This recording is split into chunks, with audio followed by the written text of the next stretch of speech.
Good morning, everyone. Today, I, Chavi Gupta, welcome you all in today's session. In the previous session, we have discussed about water compounds, water mixtures, and water elements, and we have seen the difference between compounds and mixtures on a verbal note. So, it's time to begin our new topic, that is solutions. So, first, have a look what are solutions and what are its components. Now, a solution is a homogeneous mixture of two or more substances. I told you what is a homogeneous mixture. A mixture which cannot be separated out.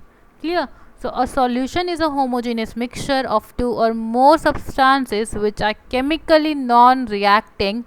Means ऐसे दो substances जो आपस में mix हो गए हैं but वो react नहीं कर रहे हैं whose composition can be varied within limits. आप उनकी वेरिएशंस चेंज कर सकते हो. फॉर एग्जांपल लेमन डे क्या था, आपका शुगर सॉल्यूशन था बेसिकली, जिसमें आपने सॉल्ट, लेमन जूस और वाटर के अंदर मिक्स किया था. तो इसमें आप किसी की भी कंसनट्रेशन इंक्रीज कर सकते हो, डिक्रीज कर सकते हो. है तो होमोजीनियस मिक्सचर एंड सॉल्यूशन भी है. सो दैट मीन्स कि यहाँ पे कंसनट्रेशन का कोई इफेक्ट नहीं पड़ रहा. सो this is a solution. Clear? So for example, lemon day is a solution of sugar, salt and lemon juice in water.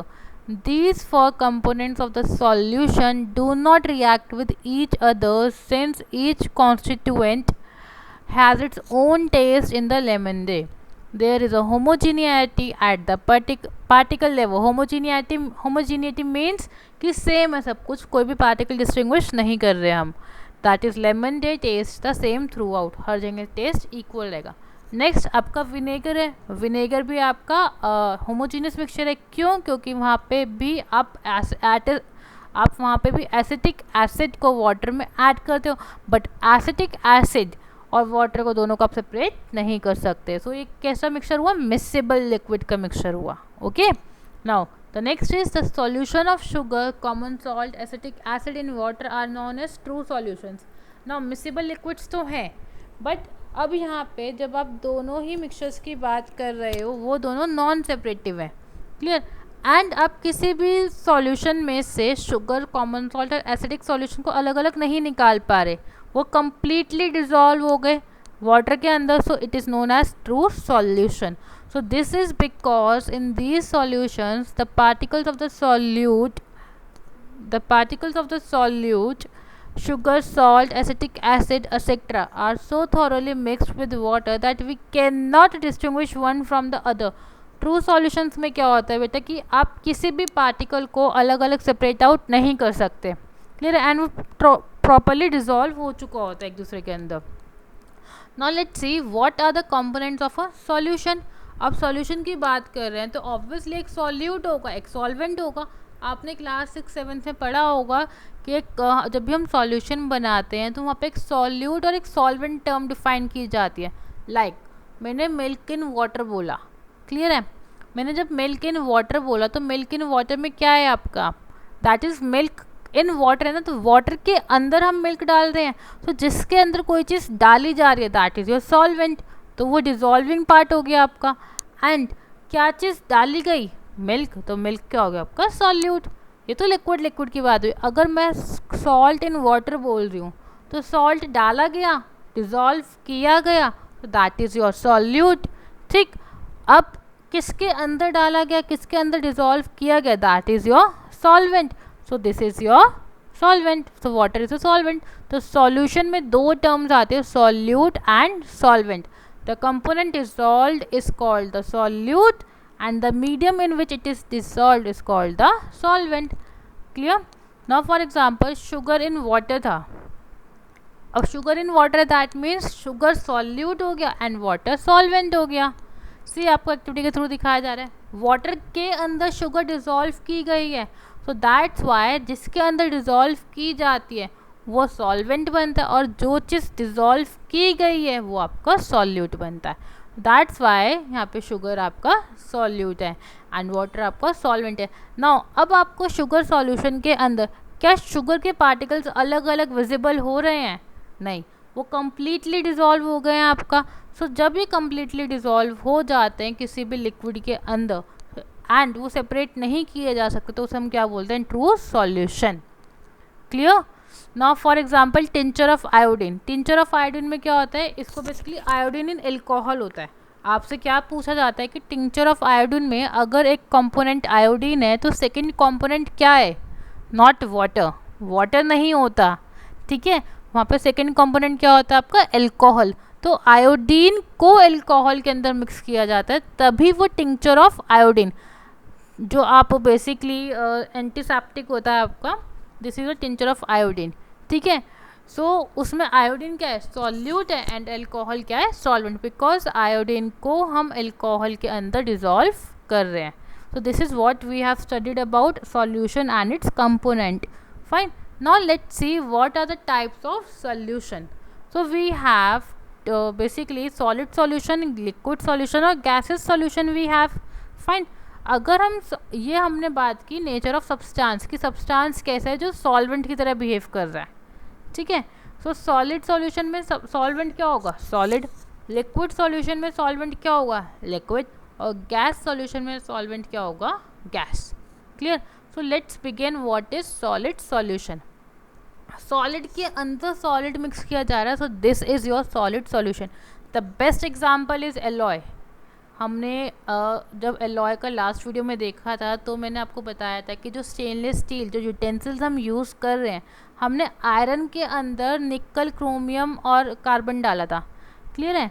सो वो क्या थे आपका, मेटल्स थे और वो सॉलिड थे, बट डाला किसके अंदर था, आयरन के अंदर। तो आयरन क्या हुआ, सॉलिड सॉल्यूशन हो गया, ठीक है। तो that is your solid solution. Metal alloys are example of solid in solid solutions. alloys are homogeneous mixtures of two or more metals, यही मैंने आपको बताया था। लाइक यहाँ पे एग्जांपल 14 कैरेट गोल्ड का दे रखा है, ठीक है। या फिर मैं बोलूँ 14 कैरेट गोल्ड में क्या है आपका, गोल्ड है, देन सिल्वर है एंड देन कॉपर है, कॉपर है। आपने इन तीनों को मिक्स किया तब जाके आपके पास 14 कैरेट गोल्ड बना। बट क्या इस 14 कैरेट गोल्ड के अंदर से क्या आप अलग अलग कंपोनेंट्स कर सकते हो, नहीं। तो ये कैसा मिक्सचर है, होमोजीनियस मिक्सचर। इवन जो हम बोलते हैं 24 कैरेट गोल्ड हम ला रहे हैं, वो एक्चुअल में 24 कैरेट गोल्ड नहीं होता, उसके अंदर भी कुछ अमाउंट ऑफ सिल्वर मिक्स होता है। तो that is a 22 carat gold, जिसके अंदर 2 कैरेट के हिसाब से मतलब थोड़ा सा आपका सिल्वर मिक्स किया जाता है, ठीक है। So it is not a pure 24 carat gold. Next example आपका वही स्टेनलेस स्टील का अलॉय जिसमें iron, carbon and chromium mix किया गया है। Clear. Now next is hydrated salts. Hydrated salts का मतलब क्या है कि ऐसे सॉल्ट्स जिसके अंदर वाटर ऑफ क्रिस्टलाइजेशन ऐड किया गया है। Now what is water of crystallization, जब भी हम किसी सॉलिड सॉल्ट के अंदर मीन्स किसी भी सॉल्ट के अंदर वाटर मॉलिक्यूल ऐड करके उसे दोबारा से हीट करते हैं एंड देन उसे वापस क्रिस्टल फॉर्म्स में लेके आते हैं। अब उसके अंदर वाटर ऐड हो गया ना, that is a water of crystallization, आपने उसमें ऐड कर दिया। वाई क्रिस्टलाइजेशन, क्योंकि क्रिस्टल फॉर्म के अंदर आपने वाटर ऐड किया। सो ऐसे सॉल्ट्स जिसके अंदर water of crystallization add up किया गया है, that is your hydrated salts. Clear. For example blue vitriol. Blue vitriol is your hydrated copper sulphate, that is .5H2O लिखा हुआ है, copper sulphate .5H2O। This .5H2O means कि यहाँ पे water of crystallisation कितनी है, 5। क्लियर है ना। Next is same green vitriol, that is hydrated ferrous sulphate, that is FeSO4 .7H2O, that 7H2O is your water of crystallization. Clear. Next we have hydrated magnesium sulfate. Hydrated magnesium sulphate को Epsom salt भी बोलते हैं, that is MgSO4 .7H2O. This 7H2O is your water of crystallization. Clear. Next gas in solid solution include gas absorbed, this is what solid solution के बारे में बात की हमने। अब हम गैस इन सॉलिड सॉल्यूशन देखते हैं। मीन्स कि सॉल्यूशन तो आपका सॉलिड है बट उसके अंदर हमने क्या ऐड किया है, गैस, ठीक है। Now see for example hydrogen gas absorbed over palladium. Palladium आपका मेटल है, उसके अंदर हमने हाइड्रोजन गैस एब्जॉर्ब कराई है। Clear. So this is an example of gas in solid solution. Next we have liquid solution. Means solvent भी liquid है and solute भी liquid. Solute can be solid, liquid और गैस, कुछ भी हो सकता है. मेजर पार्ट क्या था आपके पास कि लिक्विड सॉलिड होना चाहिए, सॉरी लिक्विड फेज होना चाहिए आपका. नाउ लिक्विड सॉल्यूशन में क्या था आपका कि सॉल्वेंट लिक्विड होना चाहिए but solute can be solid, liquid और gas. For example sugar solution की बात करते हैं. शुगर सॉल्यूशन में आपका सॉल्यूट क्या है, शुगर, बट सॉल्वेंट क्या है, वाटर. सेम आपका tincture of iodine, tincture of iodine में क्या था, सॉल्यूट आयोडीन, बट सॉल्वेंट क्या था आपका, alcohol. Clear. Next is brine. Brine में आपका एक्सेस ऑफ सॉल्ट होता है बट वो किसके अंदर मिक्स किया जाता है, वाटर के अंदर. Clear. Now the next is liquid के अंदर लिक्विड मिक्स कर रहे हैं. Lime water for example, lime solute हो गया और सॉल्वेंट वाटर हो गया. विनेगर आपका एसिटिक, विनेगर में क्या होता है, एसिटिक एसिड जो कि वाटर के अंदर मिक्स किया जाता है. एल्कोहल इन वाटर में क्या है, एल्कोहल सॉल्यूट एंड सॉल्वेंट क्या है, water. Clear. So next is gas in liquid solution. Liquid के अंदर लिक्विड हो गया, लिक्विड के अंदर सॉलिड लिक्विड हो गया. फाइन. अब gas in liquid means liquid solution के अंदर हम गैस मिक्स कर रहे हैं, like soda water. Soda water के अंदर कार्बन डाइऑक्साइड गैस आपका सॉल्यूट होता है एंड सॉल्वेंट आपका वाटर होता है. कॉमन एग्जांपल लेते हैं, पेप्सी लेते हैं आप, थम्स अप पीते हैं. जब आप उसे शेक करते हैं तो शेक करने के बाद एक गैस बाहर निकलती है. वो गैस क्या है आपकी, कार्बन डाइऑक्साइड, बट मिक्स किसके अंदर की गई थी, वाटर के अंदर. ठीक. तो that is gas in liquid solution. तो we have done solid solution, liquid solution, and now it's time to have gas solution. Clear. Now what are gas solutions? gas solutions में क्या होता है, गैस सॉल्वेंट होगा, solute कुछ भी हो सकता है आपका, सॉलिड, लिक्विड और gas. For example camphor in air. Camphor क्या होता है, कपूर. ठीक. कपूर अगर हवा में है तो हवा सॉल्वेंट हो गया और कैम्फर क्या है, सॉल्यूट जो कि सॉलिड है. Now next is clouds, fog और मिस्ट. क्लाउड, फॉग और मिस्ट में क्या है आपका, क्लाउड्स और फॉग और मिस्ट में आपका वाटर ड्रॉपलेट्स आपका सॉल्यूट है बट सॉल्वेंट क्या है, एयर, बिकॉज वो सब एयर के अंदर मिक्स किए जा रहे हैं. Next air. एयर में क्या क्या गैसेस प्रेजेंट है, carbon dioxide, oxygen, helium, nitrogen, neon, dust particles. तो ये सारे क्या हैं, सॉल्यूट. अब ये सॉल्यूट किसके अंदर मिक्स है, नाइट्रोजन गैस के अंदर. नाइट्रोजन गैस क्यों बोला, बिकॉज 78% आपका क्या है, नाइट्रोजन गैस प्रेजेंट है. दैट्स वाई यहाँ पे सॉल्वेंट पे हमने नाइट्रोजन गैस फिल किया. So what we have seen, what is solution, what are the components of solution, that is solute and solvent. So next we have seen types of solution, that is solid solution, liquid solution and gas solution, in which we have seen the different solvent and different solutes mixed together and some examples. Now it's time to have characteristics of a solution. So अगर हम एक true solution या simply किसी solution की बात करें तो क्या क्या करेक्टर्स शो करेगा. फर्स्ट, एक होमोजीनियस मिक्सचर होना चाहिए. वो मीन्स आप उनको सेपरेट आउट नहीं कर पा रहे, उसमें जितने भी कॉन्स्टिट्यूएंट्स हैं आप उसको सेपरेट आउट नहीं कर रहे. क्लियर है. सेकेंडली कि सॉल्यूट और सॉल्वेंट आपस में प्रॉपरली मिक्स हो जाएंगे एंड आप उसे माइक्रोस्कोप के अंडर नहीं देख पाएंगे.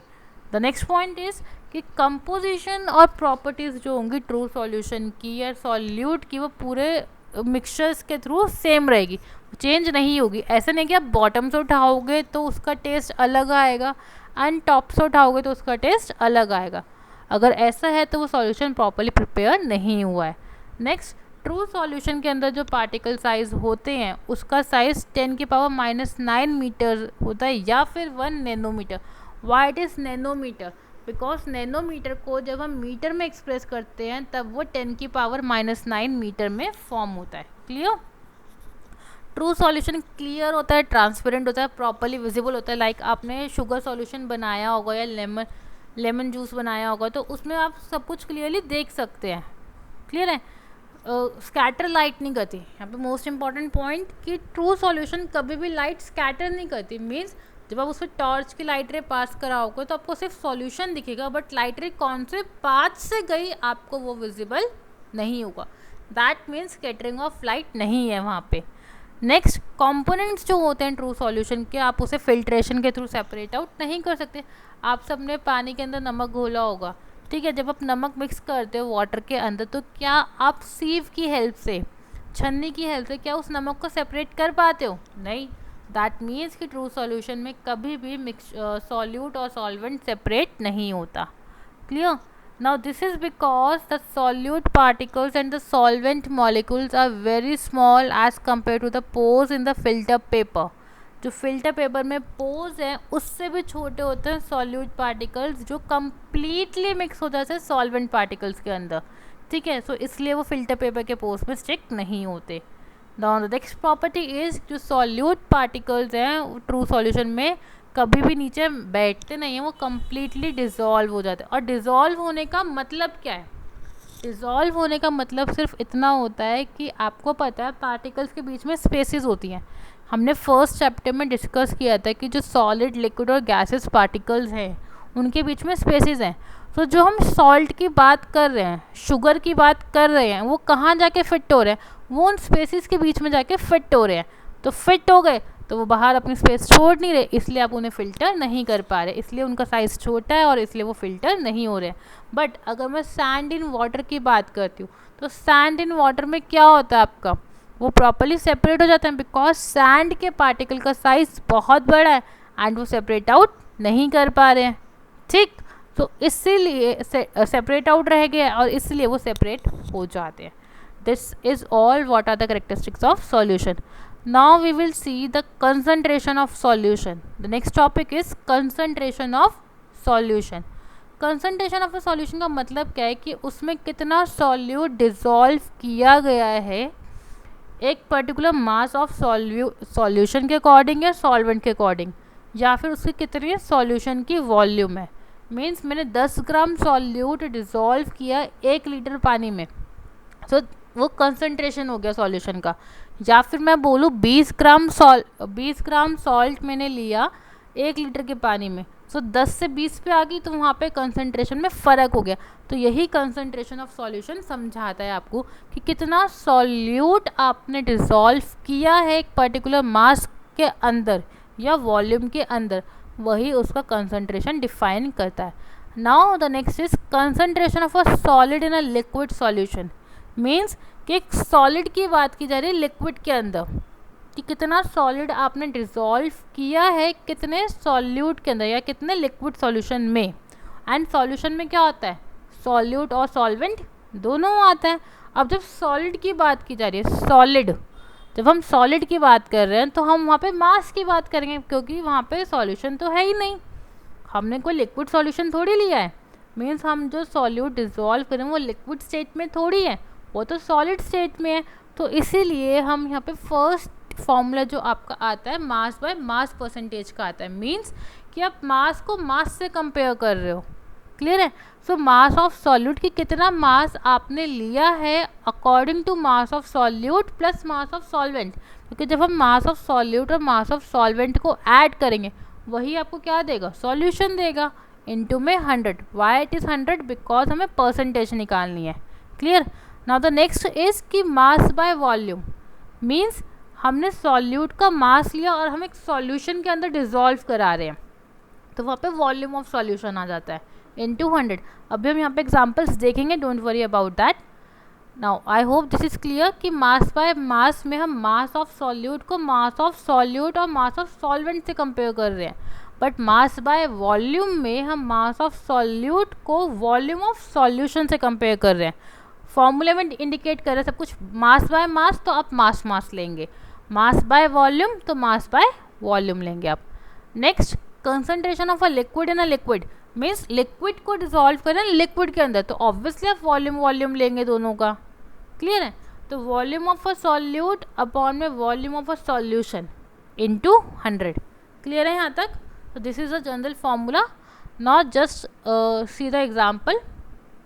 The first example is a solution has been prepared by dissolving 5 gram of urea. See, 5 gram of urea in 95 gram of water. अब मास को मास के साथ कंपेयर कर रहे हैं तो हम क्या यूज़ करेंगे? मास बाय मास का फॉर्मूला यूज़ करेंगे। Clear? So see the solution. Formula कौन सा लगाना है? मास ऑफ सॉल्यूट अपॉन में mass of solution into 100, because mass by mass percentage पूछी गई है हमसे। मास ऑफ यूरिया कितना है? 5 ग्राम। मास ऑफ वाटर कितना है 95 ग्राम। अब आपको पता है मास ऑफ सॉल्यूशन में मास of solute plus mass of solvent आएगा। नाउ कितना होगा 5 ग्राम यूरिया का मास ऐड करेंगे, 95 ग्राम वाटर का मास ऐड करेंगे, that gives you 100 gram. Clear. Now mass percentage कितना होगा यूरिया का 5, मास ऑफ सॉल्यूट कितना है mass of urea that is 5 gram, mass of solution कितना बना था आपका 100, कट इंटू 100 किया दैट गिव्स यू 5%। तो मास परसेंट ऑफ यूरिया कितना हुआ 5%। I hope this question is clear to you. Class questions में हिंट दिए होते कि आपको क्या और कौन सा फॉर्मूला यूज़ करना है। सी यहाँ पे 5 ग्राम ऑफ यूरिया था ना, ग्राम था, ग्राम तो हमेशा सॉलिड के लिए आता है। सेकेंडली 95 ग्राम ऑफ वाटर था, तो ये भी मास हो गया। तो दैट मीन्स आपको यहाँ पे मास बाय मास परसेंट का फॉर्मूला यूज़ करना है। Clear. Now the next question is calculate the concentration of a solution in terms of mass by volume percent. यहाँ पे लिखा हुआ है, बट अगर नहीं लिखा हो तो आप कैसे कंपेयर करेंगे, कैसे निकालेंगे कि कौन सा फॉर्मूला यूज़ करना है। Containing 5 gram of glucose in 200 ml of the solution. See अब आप यूनिट्स देखो यहाँ पे 5 gram of glucose in 200 ml of the solution. अब मास ऑफ सॉल्यूट क्या है 5 ग्राम, मतलब सॉलिड है। किस में डिजॉल्व कर रहे हो सॉल्यूशन में, और सॉल्यूशन का क्या दे रखा है ml, और ml किसकी यूनिट होती है लिक्विड की। क्लियर, मतलब वॉल्यूम की यूनिट होती है। तो 200 ml हो गया, तो सॉल्यूशन किस में लिक्विड फेज में है एंड मास दे रखा है, तो आप कौन सा फॉर्मूला यूज़ करोगे मास बाय वॉल्यूम का। तो हिंट यहीं पे दे रखी है, आपको यही हिंट पहचाननी होती है क्वेश्चन में। हमने फॉर्मूला लिखा मास ऑफ ग्लूकोज लिखा, वॉल्यूम ऑफ सॉल्यूशन लिखा, पुट किया। नाउ यहाँ पे volume of solution in litres है, सो यहाँ पे डायरेक्टली पुट करके दे रखा है percentage weight by volume. Now listen, volume of solution in litres में आप क्या करोगे 200 ml को पहले लीटर्स में कन्वर्ट करोगे, दैट इज डिवाइडेड बाय 1000 करोगे। क्लियर। तो 5 बाय 200 अपॉन में 1000, 2 0 से 2 0 कटेगी, 2/10 बचेगा, वो ऊपर जाएगा। क्लियर। 50 बनेगा, तो 50 इंटू 100 अपॉन में 2। If you solve that you will get 2.5%. So this is your concentration of solution. So in today's video we have seen what are solutions, what are its components, what are types of solutions, what are the characteristics of solution. Next, what are the concentrations of solutions and the formula given, and 2 examples that is given over here.